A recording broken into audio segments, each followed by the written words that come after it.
Hi, and welcome to the February 10th, 2023 edition of the AstroEnergy Astrology podcast with me, your host, Shelley Overton. I want to thank you for coming this week. We are going to go over what's going on for the week, give you kind of a heads up on what to expect, and see where we fall for what's coming in. Okay, so February 10th, we've got this chart here set up for February 10th, and currently we have Vesta at 1 degree of Aries. Vesta just went into Aries. She was in Pisces, and in Pisces, it's about documents. It's about home and hearth and keeping of the home papers, so to speak. So moving into Aries, Aries is a fire energy. Of course, Pisces was a little bit more watery and emotional. It's more relaxed and devil may care. But in Aries, Vesta wants to take action, wants to get things going. This can lead us to want to get a new home situation squared away or active. Jupiter is at 7 degrees of Aries, and Jupiter is very expansive energy. He also rules real estate.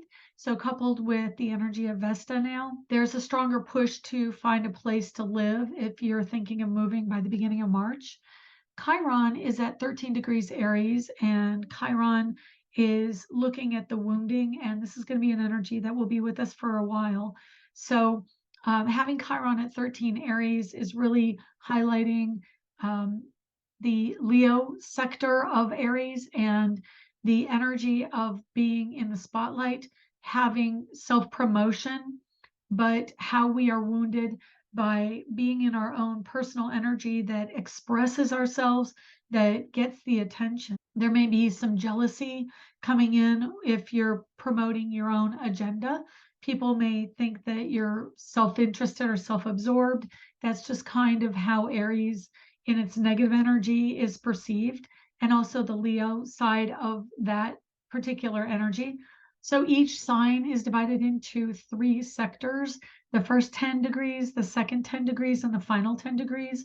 And the middle 10 degrees of Aries would be Leo. So it goes Aries, Leo, Sagittarius. And so the middle 10 degrees is Leo. 13 degrees falls in the Leo sector. And that's how I arrived at that. And the Leo energy is very much in the center of attention. And Aries can be very self-promotive, very much look at me, look what I've got, the salesperson of the zodiac. The combination of the two can bring out the hurt or the emotional wounding from being in the spotlight, getting the attention. And also masculine energy, masculine drive, doing things without thinking first, all the usual modalities of Aries. Juno, 14 degrees. It's actually a good energy. Juno passed Chiron. So now if you get married this coming weekend, close to Valentine's Day or on Valentine's Day, Juno is in an area of the sky that is not having to cross over that wounding. North Node in Taurus. So the North Node is how we express our energy forward with fortune, with interest, with laissez-faire, but coming to a place of expression of energy that we're not really familiar with. And so Taurus is the energy of love and money. Maybe this is something that is asking us to express ourselves in finance, to express ourselves in love, but it's in a way that we aren't necessarily comfortable with, or if we're comfortable, we may not necessarily know how it's going to turn out. And so that can make us a little more awkward with the energy. Uranus is centered at 15 degrees, a world point. And so it is bringing out the energy of finance, economics, alternative ways of looking at those, but also alternative love, alternative expression of growth, including agriculture, including aesthetics, including retail. Every week I talk about Taurus and what Taurus rules. It's all of those. So it pretty much stays status quo as far as the archetype of Taurus, but you get the idea. It is alternate ways of looking at retail and money and economics, economy, and love. The Uranus is in positive aspect to Venus. She just moved past an exact sextile. And so there is a strong connectivity between alternative love situations and scenarios coming in right now. And then there's also a sextile between Neptune and Uranus, which means there's an idealized situation that is approaching as Uranus continues to move forward. And Neptune is a very slow moving planet. It's one of the outer planets, as is Uranus. So they'll be in sextile for a while. But it just means that we have the opportunity to really evaluate our sense of freedom within the idea of love. Neptune in Pisces is universal love. Uranus in Taurus shows us alternative love. And so the two together can bring about an alternative, unusual love scenario. And then moving on to Mars in Gemini. Mars is at 12 degrees. And so he is moving forward, not very fast, it feels like, but he is going forward. And at 12 degrees, he is in a sextile to Chiron. And Chiron answers to Aries, and Mars in Gemini answers to Mercury, which is at 29 degrees Capricorn. In the last 24 hours, Mercury joined up with Pluto, which means there is some type of upheaval or major change going on in the energies. If you're wondering about the earthquake in Turkey, Mercury joining with Pluto is why that happened. I read a news article from The Guardian, I believe, and it was through the US Geological Service, basically saying that there's no way to predict earthquakes. And I beg to differ, that is not true. There is a geologist on YouTube. His name is DUTCHSINSE, DUTCHSINSE on YouTube. I will put the link below. And he actually mentioned there were deep earthquakes coming in on the 20th of January. And he usually predicts about a week to 10 days out.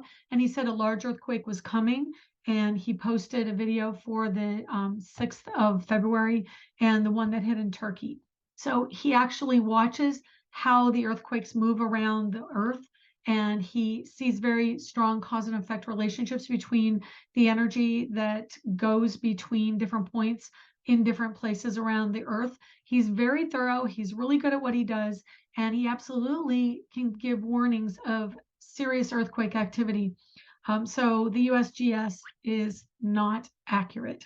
You can predict them, and you can definitely warn people far enough out, even more than a day or two, that something is coming. Getting back to the chart. So Mercury approaching Pluto.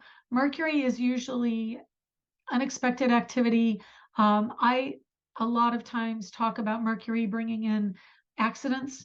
And so, that energy of uncontrolled energy that creates difficulty in our lives one way or another, joined with Pluto, the major life change energy in Capricorn, is absolutely predictive in an astrological sense of earthquake energy.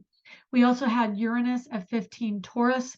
As Mercury has been going across trine to that energy around 15 degrees, which is about 2 weeks ago, that can start the energy of earthquakes coming in. So just an aside for all that. Jupiter being in Aries is lava, is magma.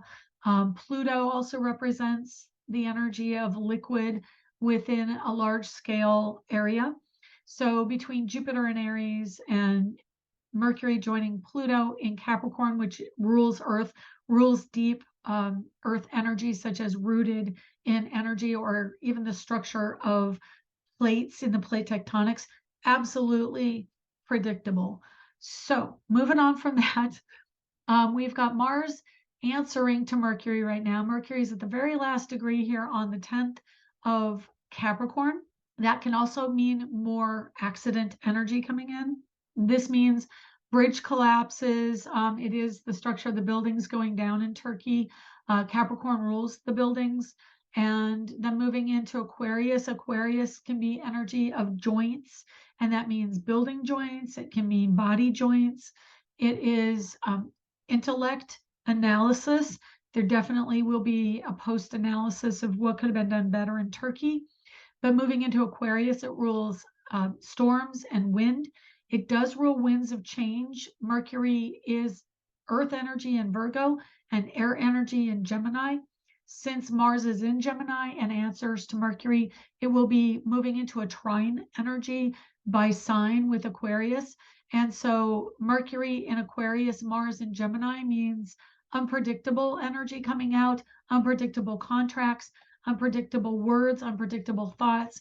That being said, as unpredictable, from an astrological standpoint, the predictive side of it says that you can give a general framework of it being something that is not necessarily predictable through A plus B equals C, but can be predictable from the idea that we want freedom, or something has to change, or we know that traditional ways of doing things are not happening, but alternative methods will be arising. So it's predictable just through that kind of larger framework of something unexpected is about to happen.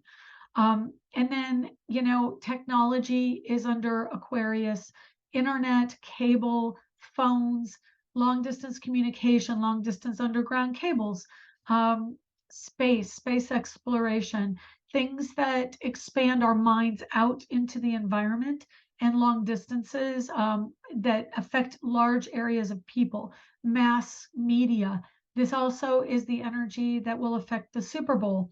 It is media technological energy for advertising in the Super Bowl. It's just whatever affects large quantities of people, which this coming weekend is the Super Bowl. And then I believe there's also a very large golf tournament in Phoenix because the Super Bowl's in Phoenix. I was just there about a little over a week ago. So there's a lot of energy going on in Phoenix. I should really do a Phoenix chart. I might even call one up just while we're doing this real quick. So with this chart for Phoenix, Arizona, we've got an interesting thing. The Super Bowl and the golf tournament are happening in Phoenix at the same time, which is expected 500,000 visitors to the golf tournament, and I'm guessing 100,000 to the Super Bowl, probably coming to the area. I doubt the stadium holds that many, probably 60,000. Phoenix's airport is going to be super busy this coming week. And Jupiter falls in Aries in the natal chart for Phoenix. Jupiter is in Aries currently, which means he is moving into Jupiter return for Phoenix, which is expansion and fortune. It's at the midheaven of the chart for Phoenix. I just did it now. The ascendant calls it Gemini, 29 Gemini. Okay, so I did an updated chart and did a sunrise chart for Phoenix, since we don't really know the time they had the papers go through. At least I don't currently. So that gives them a Pisces rising at 6 degrees, and basically a 7-degree Pisces rising. Their sun is at 7 degrees Pisces. And so all of the energy of Pisces and Aries fall in the first two houses. And so the money obviously coming in right now, Jupiter going through the first house or very close to going through the first house. Natally, Jupiter is in the second house. So expansion of money around self-promotion. So Phoenix is getting a lot of attention because of both these events. There is a duality because there are two major events in the city at the same time. That is Mars sitting on the cusp of the IC down in the home area of the chart. And there's a south node in Gemini. Interestingly enough, I have north node in Gemini almost to the same degree, and I was just there. Mars is going into the home sector of Phoenix, and so that's activity as well. Of course, all the Aries Jupiter energy in Phoenix's chart answers to Mars going into the home sector. So it's really expressing the social aspect of the home area, the home turf, with Mars in Gemini. So there will be a lot of social activity going on because of these events. There will be a lot of money being made through the promotion of both of these events, with Aries in the house of money. We've got Uranus and Taurus just over the cusp of the second house of money, which also indicates how the money will be made. And a lot of it will be through the internet or through technology and advertising technological aspects. And then natally, Neptune is in Taurus in the third house. So there's an idealized view of the city as a stable, enjoyable place to be through pleasure, which Taurus is, tactile energy. It's eating. Food will probably be really a big focus of social energy. this week. And so Neptune really shows that the city has a great way of promoting its food and restaurant industry with this type of event. Venus is in the first house, joining up with Neptune within 5 degrees currently. And that's also within a degree, Neptune within a degree of natal Mercury for Phoenix. So there is this unspoken kind of a laid back feeling and vibe of Phoenix, a really embracing energy, especially with Venus and Neptune so close together.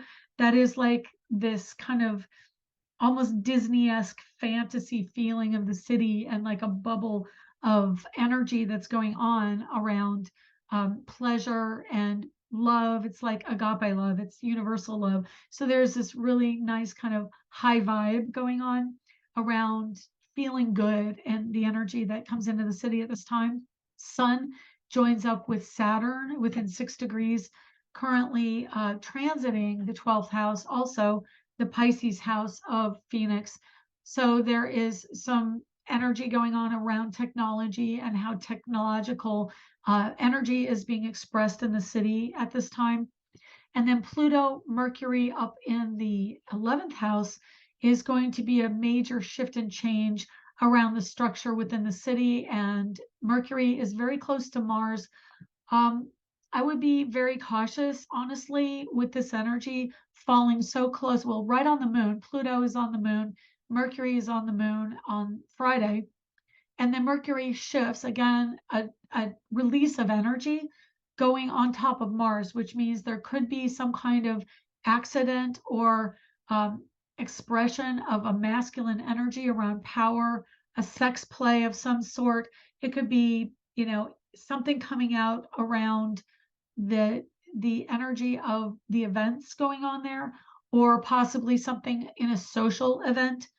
I would just say, when I see Mercury on top of Mars, I always think unexpected armed events. So if you're going to be in Phoenix, just be really careful when you're in crowds, because Mars in Aquarius does rule crowds. It's in the Aquarius house. And so it is the large scope of people. Mercury transitioning from Capricorn energy to Aquarius energy is going from stable on Friday to a bit unstable on Saturday. And that can really shift the energies, especially around accidents if you're doing something in the crowd. So that's just a big heads up there of that energy. Yeah, and so I'm going to go back to just what's going on in our current sky right now. Okay, let's go back to what's going on for all of us. Mercury is joining up with Pluto at 12:16 p.m. on Friday. I should have this up Thursday night. If you see it early, you'll know that this is a future aspect. And if you haven't, then know that if you had an event happen to you on Friday afternoon into the morning, if you're in Pacific, then that's where that comes from. Definitely more earthquake energy can be happening through that whole Friday and the weekend energy. I do see potential for more windstorms or something larger with technology potentially hitting a larger group of people. It could even be cold. As Mercury goes out of the cold sign of Capricorn, it goes into Aquarius, which is a detachment, but it can also be a windy, cold event or a tornadic activity as well. Lightning is ruled by Aquarius. Okay, so Friday, we're going to see that energy midday, late morning in the Pacific time zones, and then mid-afternoon in England. We're going to have Mercury enter Aquarius in the morning on Saturday, 6:22 a.m. Eastern. Mercury goes into Aquarius. So then the energy shifts into more social energy. It's less meticulous about, no, this is how it's said, this is what it truly is, literal communication, into having more idea. So it's really not even the energy of literal, tangible, practical, down to earth energy that Capricorn is. It's much more free flowing ideas, ingenious invention, awareness of multiple ways of doing things, bringing in the LGBTQ energy, bringing in the flow of energy, the flow of ideas comes in with Mercury going into Aquarius, which lasts through March 2nd. So we're going to have, a couple weeks of really strong energy of ideas and free flow of thinking and liberal mentality, honestly. On Saturday, we have Mars sextile to Chiron in Aries, and Mars in Gemini and Chiron in Aries is actually a cooperative energy, especially for masculine energy, for humanities and the arts, and really cooperative around what action is taken, what ideas are being expressed. So there's a really nice energy. It's actually kind of a gentle energy around male expression on Saturday. And then the moon goes into Scorpio at 1:34 p.m. Eastern and 10:34 a.m. Pacific on Saturday, and that is more of an intense emotional energy. Of course, as the moon transits Scorpio for the weekend, it's going to wrap up its time actually on Monday in the morning with difficult aspects to Saturn and the Sun.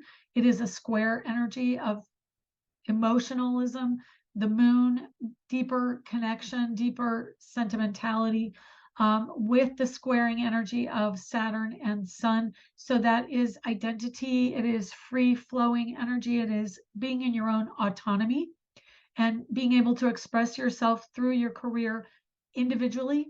But the moon in Scorpio is emotional and sentimental, and it can be even processing something that happened around a death, or maybe even the deaths that came up from the earthquake in Turkey, but similar kind of energy of mourning that is at odds with what needs to be done with career, with life purpose, with the collective.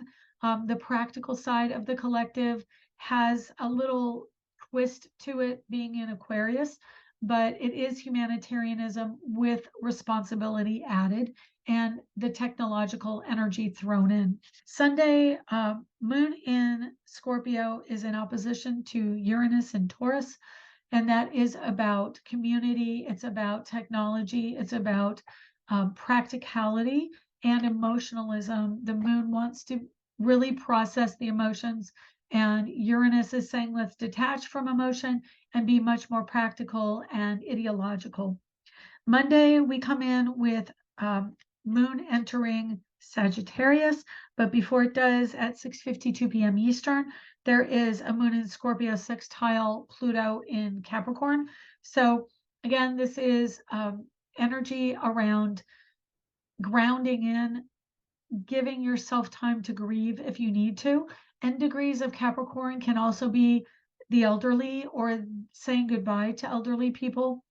And then Scorpio energy is the mourning and the loss and the integration of the deeper emotions around that. But it is also structure associated with goods of the deceased. And so it can bring out, inheritance, things like that, or what are we doing with the property, things like that.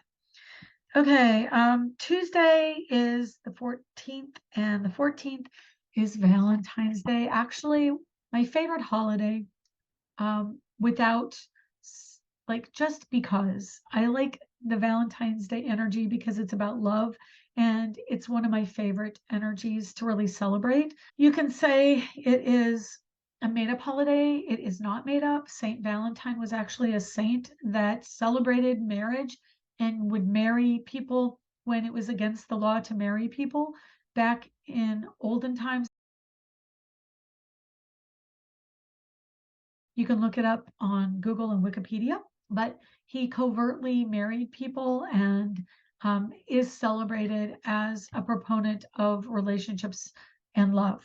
So it does have a very old history, and it just caught my eye. I had this notification up for Phoenix, and it said here that it was designated the county seat in an act which created Maricopa County, which is Phoenix County, and approved Valentine's Day, February 14th, 1871. So that was even before they were a city in 1881. So 10 years before they were a city, they were actually approved as the county seat of Valentine's Day, 1871. So that was kind of a nice little, I got chills with that. That was a nice little happenstance here as I'm talking about Valentine's Day. Congratulations, Maricopa County, on your anniversary. And it's going to be a flirty day. We've got Moon in Sagittarius, which does rule travel. So, of course, it's going to be a lot of people coming back from Phoenix, going home on that day, and travel will be happening. Lots of chills with that. Moon in Sagittarius in conjunction to Uranus and Taurus at that time.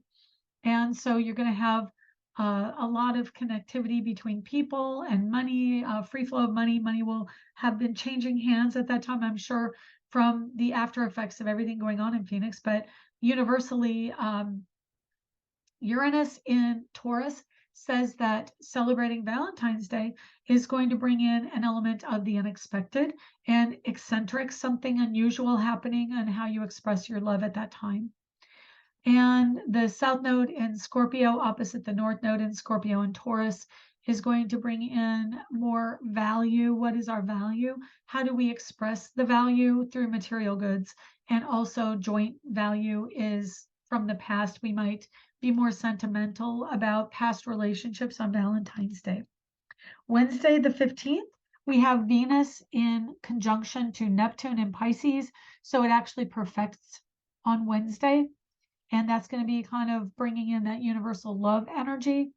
And then the moon squares that energy as well throughout the middle of the afternoon Eastern, late morning Pacific. And so that could mean something that brings up travel, opportunity for travel, because also Pisces, where Venus and Neptune are co-ruled by Jupiter, and Jupiter rules Sagittarius, which is where the moon is. So there is a definite strong energy around travel on Wednesday. And then the moon moves into Capricorn at 9 p.m. Pacific and 12 a.m. midnight on the 16th Eastern. And then Thursday and Friday, we have energy of moon in Capricorn. So really driving home the energy of the structure around relationships or buildings. It is also structure of ideas and value, especially with the nodes in Taurus and Scorpio. Those are both in positive aspect to Pluto in Capricorn. But then Mercury, having moved on to Aquarius, really shifts the energy at that time. And so having Mercury in Aquarius on the end of the week is going to bring out, again, more of that alternative way of thinking, eccentricity, things you don't expect. Sun joins with Saturn in Aquarius on Thursday, and that is the ego. That is giving up the ego, because Saturn is the structure and Aquarius is the ideology. And it's also humanitarianism and environmentalism. So the sun shines light on where we need to take up a technological rallying cry, technology, humanitarianism, and social awareness and responsibility. So the sun is definitely shining light on that. And it could even mean, this could be weather patterns, this could be lightning, this could be outages, this could be storms, this could be how technology is affecting the earth, affecting the communication or satellite energy or cable or light, light energy going on in the earth. It's so much around science and technology, but also humanitarianism and thoughtfulness for the collective. Okay, let's see. And finally, coming up on Friday of next week, the moon enters Aquarius. Mercury sextiles Jupiter in Aries. Mercury in Aquarius sextiles Jupiter in Aries. So that is taking action towards some of these things that I just mentioned. And then I'm just going to touch on a couple things coming up that we'll be talking about next week. And that is the sun enters Pisces on Saturday. And also there is a new moon on Sunday in Pisces at 1 degree. So moon and sun will be in Pisces. And then Venus enters Aries on Saturday, the 19th as well. So we're really looking at a wrapping up of an old story, especially an old emotional story, an old sentimental story, a vintage energy with moon Neptune, Venus Neptune, and then the sun and moon going into Pisces. And then we have Venus entering Aries coming up also Saturday, and that will be expressing yourself in a new way, a new modality. So lots of good stuff coming in as we go throughout the week. A lot of social energy. a lot of connecting and emotional energy, especially around love and marriage, of course, because there's always a lot of marriage going on around Valentine's Day. So that's all for the week. And I want to thank you for joining me. And I hope you have a good week. A happy Valentine's Day. It is my favorite holiday and closely followed up by Christmas, but definitely Valentine's Day because I love love. That's all for you. And we'll see you next week. Take care. Bye.